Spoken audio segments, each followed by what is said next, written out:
I'm like, hang on. I said, you're getting 9s and 10s. People get 9s and 10s when they give feedback in your conference. He's like, well, yeah, of course. I go, I get 9s and 10s. So there's a problem here, isn't there? How can you get 9s and 10s and I get 9? Should I go to 100? But then if we go to 100, and he goes, well, he puts his to 100, he ends up with 100 as well. So it fundamentally doesn't work. And I said, oh, what's 10? Do you tell the kids what 10 is? Or do you tell your participants what 10 is? And he's like, you know, well, 10's excellent. I go, oh yeah, well my one's, if it's not the best 4 days in your entire life, I don't care if you've been to space, you can have your money back. That's what 10 is. All skills fit into just pretty much 3 categories. Here is the stuff that you destroy an opponent with, or you destroy the task with. You've got innate skills, innate ability, things that you just, it's effortless and it defines you from everybody else. Here is just the rest of the skill set. It's just all basic. It's just standard. And down here is the stuff that breaks you. The stuff that breaks you, meaning that it really is the weakest aspect. So for a swimmer, for example, it might be that last leg of a swim. That may be your weakness, or your dive might be your weakness. So in business, this might be your presentation skills. Okay, it can be anything, but in any skill set, you're going to have all these, once they've written out, now come across here, bang, and they get sorted out. And we're going to go, which ones do you destroy an opponent with? Keep them. So he might find his shooting, it's fantastic, sensational. What we want to do though, is we want to take things from here, get them to here, and things from here, and get them to there. They thought that they would have this life. They thought that they'd have a certain kind of house, and they thought that they'd have a certain kind of like car, and they thought they'd have a certain kind of family and, you know, partner and girlfriend and family and kids, and they thought they'd have a certain amount of money in the bank. And then they've got this life, which is more a reality one. Now, what happens is that we can have this vision, but right now we're looking at buying a new house. We've got this vision, but we start to plan and look for the suburbs we can live in that don't match this. Because we tend to plan inside our means. Okay, what's within reach? Within reach. This here is very rewarding, but we don't see how we can get there. This here is not rewarding, but we can see how we can get there. So it's very much similar to when you get home from work or school or wherever you are, and you sit on the couch, and you sit down, and you're exhausted, and you look around, and the remote control is too far away.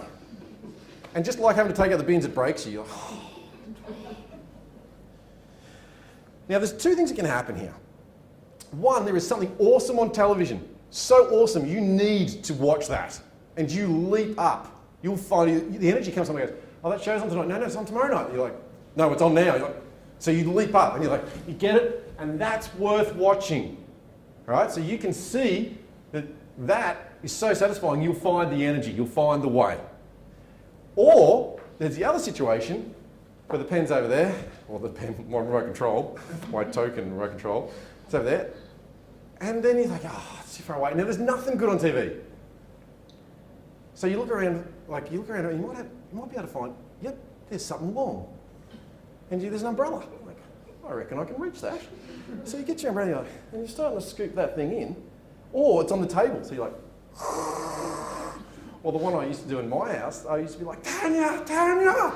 And Tanya would run in, she's like, what? I go, can you get the remote? And I remember one time Tanya going, sure, and she went and picked it up and walked into the kitchen, right? I had somebody come up to me and said, Mark, you're friends with Chad? I was like, yeah, and they said, whatever happened, do you know what the story is behind his medal? I'm like, what do you mean, his medal? And he said, apparently some kid was fishing in the Murray River and pulled out Chad's medal. And I said, what medal? He goes, his World Championship medal, like the one he worked his whole life for. I'm like, some kid was fishing, pulled out Chad's medal from the Murray River. He's like, yeah, I was like, what was it doing in the Murray? And he was like, we don't know. And I said, what does Chad say? He's like, nobody wants to ask him. And I was like, what? And I go, some people have asked him, but he won't tell anybody. I was like, you're joking. And I was like, Chad's pretty intimidating, but he ain't that intimidating. I was like, so I go across to Chad, a couple of days later I see him, and he was going to be doing a function for us anyway. He's going to be sort of a guest presenter that I was hosting. And I said, Chad, what's the deal with your medal? I heard it got fished out of the Murray River. And his whole demeanour just changed. He's like, who told you that? I was like, nobody. And he said, he's like, oh, why do people have to keep bringing that up? I said, Chad, I think you're the only one not talking about it. I said, I only just found out about it, but what's going on? He's like, nobody was meant to know that. And I was like, well, everybody does know. What is going on, Chad? What was your medal doing there? He's like, oh, I won it. And he goes, I was coming back, I was sitting on the Murray, and I was pretty pumped with what I'd done, you know, it was big, it was all I wanted to do my entire life. And he said, I was sitting there, I was holding the medal, looking at it. And he said, I realised that was the medal on one hand, but on the other hand, there were a whole lot of qualities I lived by every single day. He goes, every single day on the boat, I'd get in and I'd made a decision to be like this. And he listed off 3 or 4 words. He said, this is who I wanted to be every single day.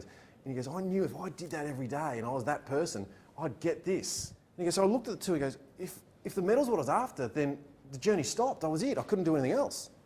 He goes, but if these were more important to me, just these ideas, this way of conducting myself, he goes, if that was more important to me, he goes, I could have as many medals as I wanted. So he said, I just chucked it in the water, just gone. He goes, no one's meant to know about it. He goes, I didn't know some punk kid was going to fish it out.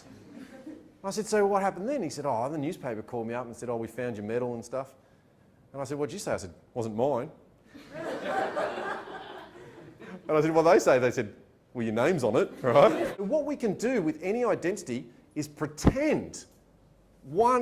First off, choose what we want, and then go, what is it I need to be?